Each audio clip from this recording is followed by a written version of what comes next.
maaf saya mengganggu waktunya. Seperti yang kita rencanakan kemarin, bahwa saya itu akan melaksanakan supervisi akademik.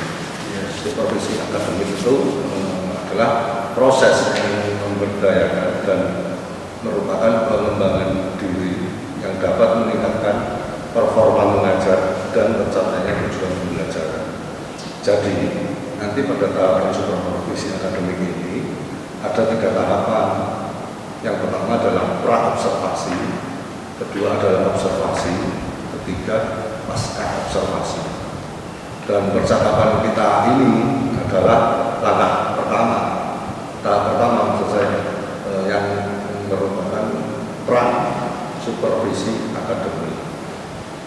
Yang mana percakapan untuk mengetahui ini sejauh mana persiapan observasi besok, observasi akademik besok. Bapak mengajar dan saya nanti sebagai supervisornya pada observasi besok. Kira-kira menurut Bapak setelah percakapan ini apa yang diharapkan setelah observasi ini? Ya, mungkin yang saya harapkan saat observasi saya harus lebih siap, dan kemudian apa yang saya persiapkan sehingga dalam masa observasi saya lebih siap. Begitu Pak. Gitu ya. Jadi melalui percakapan ini Bapak besok pada waktu observasi jadi lebih siap gitu intinya. Ya, bisa dikatakan agar besok pada waktu observasi saya lebih lancar dan lebih siap. Oh gitu, oke. Kira-kira Bapak siap untuk supervisi pembelajarannya kapan ya? Mungkin besok lusa Pak, pada waktu jam apel saya. Jam desain interior. Oh gitu. Jadi hari Senin besok ya, pada waktu Bapak mengajar mapel interior itu kelas berapa ya? Itu kelas 11, mapelnya desain interior. Oh gitu. Oke. Materinya apa? Kalau besok Senin, rencana saya materinya itu terkait dengan rendering desain interior. Di mapel interior ya? Ya. Tolong aja nanti untuk besok Senin dipersiapkan sesuatunya untuk observasi, melakukan observasi seperti RPP mungkin, media pembelajarannya, mungkin evaluasi, SPD atau yang lainnya. Siapa baik, nanti akan saya persiapkan untuk observasi. Berkaitan dengan supervisi akademik pasti akan ada pengembangan akademik. Pengembangan akademik apa yang jenengan menginginkan, yang ingin dicapai? Ya, saya menginginkan dalam penyampaian materi dapat tersampaikan dengan baik dan dapat dipahami oleh para peserta. Oke, berarti itu berkaitan dengan diferensiasi ya, pakai protokol apa. Mungkin besok kita langsung saja observasi dan setelahnya kita akan melakukan pasca observasi. Untuk itu saya ucapkan terima kasih untuk hari ini, mengganggu waktu kegiatan. Assalamualaikum warahmatullahi wabarakatuh. Waalaikumsalam warahmatullahi wabarakatuh. Silakan ketua kelas menyiapkan untuk berdoa. Sebelum kita memulai pelajaran hari ini, marilah kita berdoa untuk agama dan kepercayaan masing-masing. Berdoa dimulai.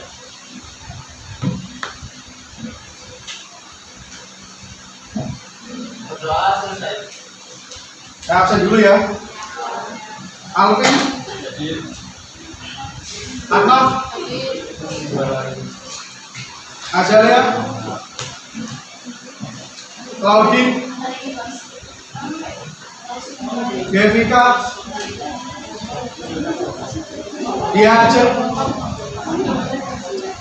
Ridiana, Rizky, Leonarisa, Muhammad Ridho, Muhammad Afisa, Naswa Nida, Nur Afifah, Putra Raditya, Radita, Satriawan. Oke, sakit apa? Cinta, Nabil, Nabita, Rahma, Roslan, Salwa, Zaskia, Silviana, sakit apa? Demam. Yusria. Oke, ya saya cek. Semoga yang sakit di rumah lekas sembuh. Saya mulai ya. Coba perhatikan ke depan di proyektor. Ya, ada sini semua.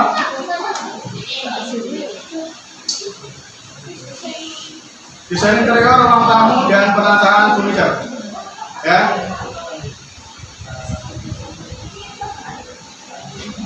Kemarin waktu pertemuan pertama kita sudah apa? Mendesain ruang tamu. Ya, kalian sudah desain kan? Yang kedua, kemarin kita sudah melakukan pemilihan dan penentuan furniture. Yang pertama pemilihan terkait dengan furniture-nya. Ya. Yang kedua mendesain furniture-nya. Kalau kemarin mendesain apa? Mejanya ya. Ya, ini mejanya. Terus selanjutnya untuk hari ini ya. Hari ini pertemuan ketiga yaitu mengatur dan menata furniture. Jadi hasil desain kalian yang kemarin mulai dari membuat ruangan, membuat desain, ya desain meja itu nanti dimasukkan ke desain ruangan kalian, ditata. Ya, paham ya? Tujuan pembelajaran hari ini pada akhir fase F, peserta didik mampu membuat desain interior ruang tamu beserta penataan perabot furniture berdasarkan pembagian area, tata letak, dan ergonomi dengan menggunakan bantuan perangkat lunak 2 dimensi dan 3 dimensi secara baik dan benar. Jadi hari ini saya harap kalian bisa mengaplikasikan ya desain ruangnya dimasukkan ke atau furniturnya, mejanya, kursinya ditaruh di ruangan dan ditata. Bagaimana cara penataan yang bagus yang baik dan benar. Ya, jadi hari ini saya harap kalian bisa ikut. Jelas ya? Oke, kita lanjut. Perhatikan video YouTube berikut ini. Silakan lihat. Namun sebelum kita masuk di bahasan tersebut, seperti biasa kami ingatkan kepada Anda untuk like, subscribe, dan aktifkan juga ikon loncengnya untuk memperoleh notifikasi video terbaru yang menarik untuk Anda.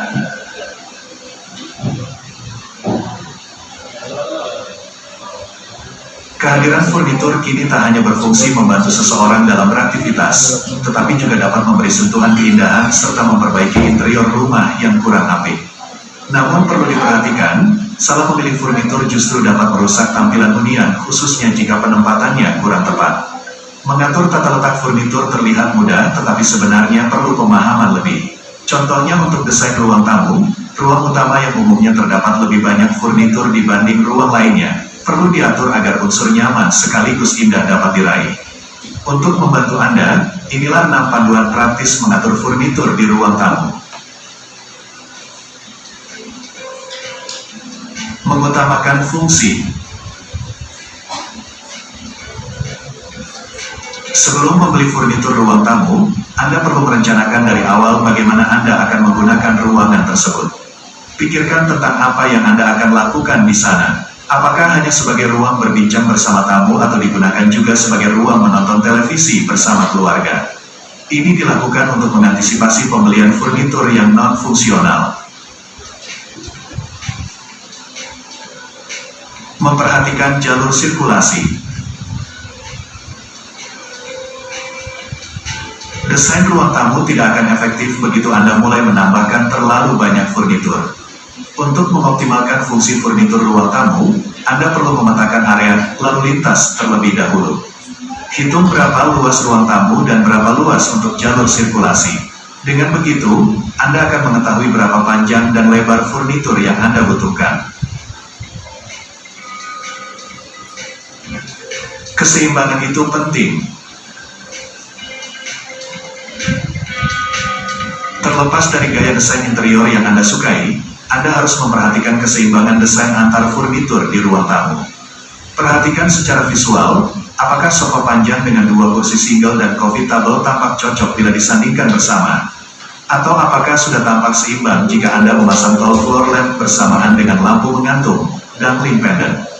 Kemudian, perhatikan pula warna dan motif dari furnitur dan dekorasi yang digunakan di ruang tamu. Perhatikan apakah elemen-elemen furnitur tersebut sudah senada atau belum. Memperhatikan kenyamanan. Setelah Anda menentukan fungsi apa saja di ruang tamu, maka langkah selanjutnya adalah menentukan furnitur ruang tamu tambahan yang tepat untuk menunjang kenyamanan dari ruang tersebut. Bila ruang tamu digunakan untuk berbincang, maka Anda perlu menyiapkan sofa yang nyaman dengan tambahkan beberapa bantal sofa. Lalu, bila Anda menginginkan sudut ruang baca di ruang tamu, Anda bisa tambahkan lampu baca untuk menunjang fungsi tersebut. Yang tahu apa itu ergonomi? Angkat tangan. Ya. Furnitur atau tempat yang digunakan itu nyaman untuk seseorang. Nyaman untuk seseorang. Yang lain? Comfort. Comfort. Yang lain? Ayo, angkat tangan. Tahu apa begini? Apa? Nggak tahu. Ya. Ergonomi yaitu ilmu pengetahuan yang terdiri dari berbagai disiplin ilmu yang mempelajari hubungan antara manusia dan lingkungannya. Kalau kita gambarkan itu adalah sirkulasi manusia. Ya. Kalau berdiri, letakkan tangannya ini berapa? Ya, jadi sirkulasi manusia itu sendiri. Ya, kalau diam itu ukurannya berapa? Ya, jadi kalau kalian mendesain, menata ruangan, pasti akan menentukan siapa orang yang ada di situ, ya kan? Berapa jumlah orang yang ada di situ. Nah, ini munculnya ergonomi. Ya, lanjut, paham ya? Paham. Konsep ergonomi yang pertama adalah biomekanik dan kedua adalah antropometri. Apa itu? Ada yang tahu? Biomekanik? Biomekanik berkaitan dengan aspek gerakan fisik dan anggota tubuh manusia. Gerakan anggota tubuh berpengaruh pada desain suatu produk. Contohnya, ya ini, ya. Jadi gerakan, mungkin main musik, mungkin gitar-gitaran, ya, mungkin nyanyi di ruang tamu, ya, atau bercengkrama dengan orang lain atau dengan tamu, ya. Ini namanya biomekanik, ya. Jadi aktivitas yang dilakukan di suatu ruangan atau gerakan anggota tubuh, ya. Yang kedua, konsep ekonomi antropometri, ya, berkaitan dengan secara spesifik dengan ukuran tubuh manusia untuk menentukan perbedaan individu dan atau kelompok. Ya, di dalam antropometri, pengukuran dimensi tubuh manusia diklasifikasikan menjadi dua, yaitu satu dimensi struktural ketika manusia itu diam, dan yang kedua adalah dimensi fungsional ketika manusia melakukan kegiatan. Nah ini, ya. Jadi kalau biasanya ada yang sering suka nyanyi, ya, atau mungkin di ruang tamu main game, nah ini, ya. Jadi aktivitas ketika manusia dan ketika manusia melakukan kegiatan. Kira-kira ruang tamu itu sempit, luas, atau sebagaimana? Ya. Jadi kalian harus tahu tentang ekonomi ini. Sampai sini ada pertanyaan? Jelas? Jelas ya? Oke, kalau jelas, terima kasih. Ya, tugasnya silakan melanjutkan desain ruang tamu dan mengatur tata letak furniturnya. Ada pertanyaan? Jadi kemarin kan sudah kalian desain, tinggal kalian atur, tinggal kalian moving di mana tempat furnitur yang baik dan di mana tempat furnitur yang cocok dan ruang tersebut terlihat elegan. Jelas? Jelas. Silakan bekerja.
Refleksi.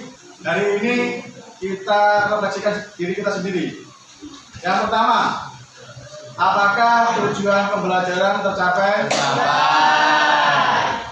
Tercapai benar? Iya.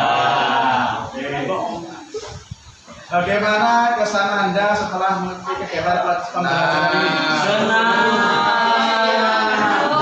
Senang juga? Oke, kalau senang berarti materinya paham ya? Ya. Oke. Apakah Anda telah memahami seluruh materi pembelajaran ini? Iya. Jelas? Jelas apa belas? Oke. Rangkuman atau kesimpulan? Mungkin ada yang mau ngomong? Ridi Pak Ridi. Hah? Siapa? Rizky. Diwakilkan Rizky. Hari ini adalah ergonomi. Yang pertama biomekanik. Apa itu biomekanik? Gerakan fisik dan gerakan anggota tubuh. Jadi kalau kalian dalam penataan ruang tamu harus memperhatikan gerakan fisik dan gerakan anggota tubuh. Yang kedua antropometri. Apa? Antropometri. Apa?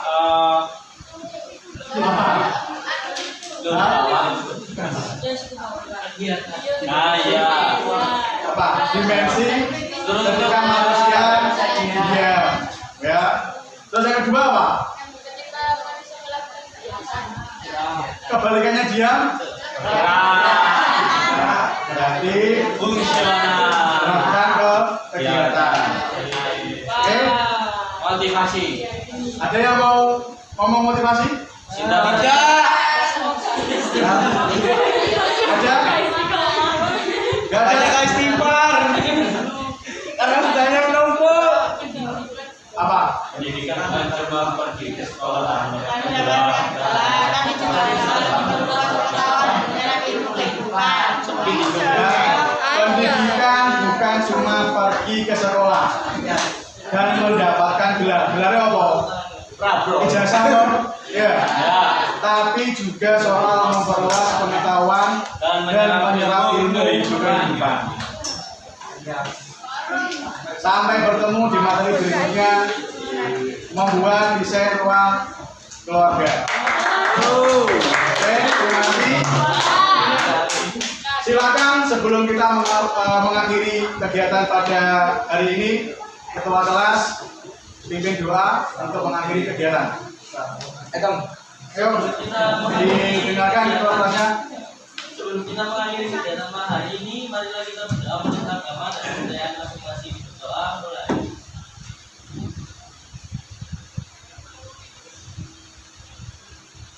Doa selesai. Terima kasih. Jaga kesehatan. Semoga kita selalu diberi kesehatan. Saya akhiri. Assalamualaikum warahmatullahi wabarakatuh. Ya, silakan.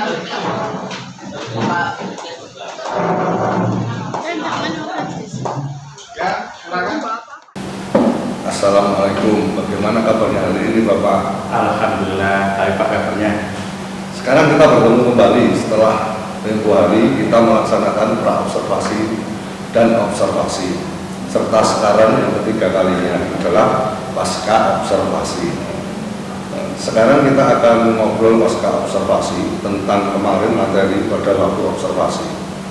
Saya bertanya, apa harapan Bapak setelah observasi kemarin melalui obrolan kita hari ini?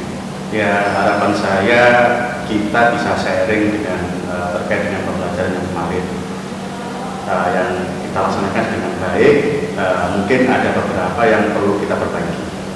Oke, berarti harapan Bapak sharing yang baik dan mungkin ada yang kurang dan perlu diperbaiki, tetapi tanpa kita saling menggurui. Oh iya, saya ingin bertanya bagaimana perasaan setelah melaksanakan pembelajaran kemarin? Ya, alhamdulillah perasaan saya lega dan saya tidak tegang lagi dan saya dapat melaksanakan pembelajaran dengan baik, mulai dari persiapan, media pembelajaran dan siswa atau peserta didik terlihat antusias. Oke. Dengan pra-observasi yang lalu, dengan berkata ada rencana perbaikan, rencana perbaikan yang sudah tercapai pembelajaran kemarin. Ya, memang ada beberapa untuk perbaikan. Mungkin mulai dari media yang sebelumnya mungkin belum terencana, sekarang sudah mulai terencana dengan baik. Berarti intinya sudah tercapai ya semuanya itu ya? Alhamdulillah sudah tercapai Bapak. Berarti tujuan pembelajaran sudah tercapai juga berarti ya? Ya. Ya, sudah tercapai. Berarti kemudian pembelajaran berdiferensiasi tercapai mulai dari tujuan sampai evaluasi. Iya, betul. Alhamdulillah. Terus sampai di sini mungkin ada yang di-sharingkan? Tidak sepertinya ya. Sudah cukup Bapak. Terima kasih. Kalau tidak, saya cukupkan rangkaian supervisi akademi. Terima kasih atas waktunya. Ya, terima kasih Bapak atas bantuannya. Matur nuwun.